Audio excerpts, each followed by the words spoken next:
That's a very sort of like a straight edge way of saying it, isn't it? Like a right of life. The right to life is the right to live and to not be killed. Do people have a right to that? Do you have a right to life? Well, up to a point, yeah. Right now, I would say like your biggest contention here, where you keep saying life, I think it's easy for other people to kind of conflate with saying, you know, oh, that means a soul or whatever, because life is kind of a nebulous thing. There, I mean, you're arguing from a scientific definition here of what life is, but a lot of people, you know, it means different things to different folks, and they'll say, okay, well, I think life is this, but they don't necessarily, you know, I mean, they would most likely still agree with your concept of, you know, the scientific concept of what life is. But to them personally, it means something else. So there's like the objective versus the subjective in that regard. And I think that's where a lot of people tend to butt heads on these debates. So, right, but to use anything other than the biological definition of life is entirely arbitrary. It's meaningless. I agree. But anybody can have their own definition of life outside of the scientific definition, can't they, Zen? I mean, they can. It doesn't make it a correct well, it definition. does. Philosophically, a definition is valid even if it's outside of a scientific definition. Well, if you can substantiate it too, I think that would be another burden. Like if he would have said, if eye mythology would have substantiated his claim that it requires a nervous system, or if he would have had some other definition for what life is, and then I said, okay, do you have a source? Do you have anything to back this up? Doesn't even have doesn't necessarily have to be you know, a peer-reviewed meta-analysis from a scientific journal. It just needs to be something reputable that we can go on, some sort of concept that logically follows. And he had nothing. All it was ad hominem, a bunch of bullshit. But I mean, again though, yeah, if you've got another definition of life that you can give me that is consistent and applicable, then I mean, I'm willing to hear it, but I haven't heard one. So if you were to say, for instance, that you think that life begins the second the baby is born, there's nothing illogical about saying that, right? Well, what would it be grounded in? Like, what kind of logic would that be grounded in? You could just say that at the point it has agency, let's say. Agency? Mm-hmm. Okay, so what is agency? So let's say its ability to interact with other people. Well, it would be interacting with the person that it's inside of at the moment of conception. Okay. Well, I mean, like I said, I don't know all the anti-abortion premises for logic. Yeah. I'm just telling you that I think that you can make a consistent definition outside of the scientific, and that's okay to do. Well, I mean, I just poked a hole, and I know you said you're not actually making that argument, but like I just poked a hole in 2 seconds of the one you tried to provide. Well, like, sure. And if you're like agency, the ability to like formulate thoughts or whatever, so you would have to argue that a 1-year-old that can't formulate its own thoughts is not alive. That's nonsense. Sure. Well, there's bullets you got to bite on every end, I think. But what I'm saying is, I think what Earthman Brick here is saying is like, look, there could be a competing definition other than the scientific, and that's logically valid. Is that correct? Yeah. And I think that's fair to say. That's all. I don't think that's fair at all, because life is strictly a scientific term. From what I say, again, unless somebody could give me something consistent to go on. But if we look at the term biology is ology. The suffix is the study of, and bio is life. So biology is quite literally the study of life. There is no other way to define what life is other than through biology. So, I mean, people say it's philosophical. People say personhood is philosophical, philosophical terms. Because the reason they're doing that is because they're trying to muddy the water, make it all subjective, allow them to insert their opinions and somehow make that supersede science. But again, that's just textbook science denial. And if you ask me, that's a concession in and of itself. That's a concession of your entire position if it's not grounded in some sort of scientific basis, or that the grounding requires the denial of science. It's just ridiculous. Gotcha. So from your estimation, there's no philosophical arguments that you would really think would even be worth contending with unless they had some type of scientific basis to go off of. Sure. Yeah, I would probably say that. Yeah, I would say that.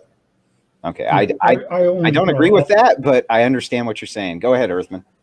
Yeah, I only brought up because I was just saying that's, I think, is where a lot of people tend to get mixed up, and they end up talking past each other because one's arguing from one point, one's arguing from another. I'm here to talk about it from a scientific perspective, much the same as yourself. Okay. So we're kind of singing from the same hymn sheet. What would be Sorry? your pro-abortion argument? Pro-abortion? With the agreement that life begins at conception scientifically, what is your pro-abortion argument? Right. Well, it's just that everyone has a different perspective on life. It's like an individual thing. It's like, you know, to them personally, it might not matter. You know, it's like, well, I haven't even given it a name yet. It's not alive to me. I haven't seen its face. I haven't done this. You know, there's no actual connection there. The connection and stuff doesn't really form for some people until, like, you know, after the baby's born. That's when the imprinting and stuff actually occurs, for the most part. Right, but again, you're just injecting your beliefs into the science and saying, well, even though the science confirms what life is and that is confirmed to be at the moment of conception, well, I can't see it. I don't have a name for it. Therefore, I don't like it. I don't agree with science. It's again, it just goes back to science denial. But if you are to say, I agree that life begins at conception, but life doesn't matter to me. Okay, well, that's not an argument. You can't just be like, well, my argument is that it doesn't matter. Okay, why are you even coming up to debate then? I mean, like, give me an argument that actually matters. If he was going to continue with that woman's sovereignty argument and say, like, sovereignty really matters to me and I'm going to fight for women's sovereignty, which a lot of people do. A lot of people do defend that position for the pro-choice stance. But if you're just going to come up and be like, oh, I'm a nihilist and I don't care. Well, I mean, there's a lot of other things you can do. You can't really argue with that. You need some sort of premise that you can sink your teeth into, in other words. Yeah. Yeah. Well, that's what I'm saying, is that not everyone believes the same as you. And other people have rights. Sure. So do we just disregard other people's rights? Okay, so when you say rights, what do you mean? Right. Well, people have a right to freedom of expression, freedom of choice, freedom of all sorts of things, right? And it's like, do people have do people have a right to life? Well, that's a very sort of like a straight edge way of saying it, isn't it? Like a right of life. The right to life is the right to live and to not be killed. Do people have a right to that? Do you have a right to life? Well, up to a point, yeah. Okay, at what point is the right to life achieved? See, now it's getting a bit more interesting, I would say. How would you answer that? Moment of conception, the moment of life. You think conception gives you a de facto right to live and not be killed? That's the only way. That's the only way it can be inalienable and universal. If it's at any other point, it becomes arbitrary, and anybody can define it however they want. And I can say, well, you don't have a right to life because I don't like the way you look, therefore I can kill you. No, it makes no sense. The only way that the right to life can exist if it is absolute, universal, and unalienable, inalienable. So don't steamroll him too hard there, Zen. He's really trying to have good faith with you. Sure. Yeah, so I'm just kind of, trying to get a feel for where your position is on here, because it's like legally that's not the case. Well, I understand that, like, the Supreme Court, when they ruled Roe v. Wade back, was it 1973? Like, I understand that they ruled it that women can have abortions. I believe it was because of an improper interpretation of the 14th Amendment. Here, I'm going to look it up. Because I remember, I don't really talk about this one often, but I remember the 14th Amendment is the reason for the. While you're looking that up, I got it right here. So it's okay. It states that all persons born or naturalized in the United States, the key word there is born, and it says all persons born or naturalized in the United States and subject to the jurisdiction thereof are citizens of the United States and of the state where they reside. No state shall make or enforce any law which shall abridge the privileges or immunities of the citizens of the United States, nor shall any state deprive any person of life, liberty, or property without due process, nor deny the person. Well, that's pretty U.S. centric, though, right? So Earthman Brick's not from the U.S. Oh, I mean, I don't know how to argue the law of another country then, but I know that the law in the United States, this one, it's actually funny. Like, they use the word born, but then they ignore that persons shall not be deprived of life, liberty, or pursuit of happiness or property. But you can't be born if you're not already alive. You can't have property if you're not already alive. You can't have liberty if you're not already alive. Life is the most basic, fundamental human right that exists, and it is a necessary precursor to all other rights. So I mean, yeah, I get that from a US perspective and everything, but abortion is legal in many, many places I'm aware. far out with the US. And I'm aware that it's illegal. Yeah. I oppose I'm aware that it's legal. I oppose that it is legal. I think it should be illegal. Okay. Well, that's kind of, heading towards a more kind of, who has the rights kind of thing, and who should have the rights, because it's like, sorry. So, well, do you agree that the right to life is a necessary precursor to all other rights? I think, like, when it's in the womb and stuff, there's differences there, because if there's complications and stuff, and it comes to a choice between saving the mother or saving the child, more often than not, they choose the mother, but it's the mother's choice as to whether, she says, no, save the child, don't save me. Okay, so but you didn't answer the question. Is the right to life a necessary precursor to all other rights? I don't know. That's quite a big question, isn't it? Well, let me ask you this then. Could you have the right to free speech if you're dead? Not a trick question. That would be no. Just, can you own property if you're dead? yeah, you can own property if you're dead. Yeah. Okay, can you acquire property if you're dead? Well, I mean, in the United States, the living you could what? I think you could own property if you were dead, and acquire property if you were dead. Okay, how would you acquire property if you were dead?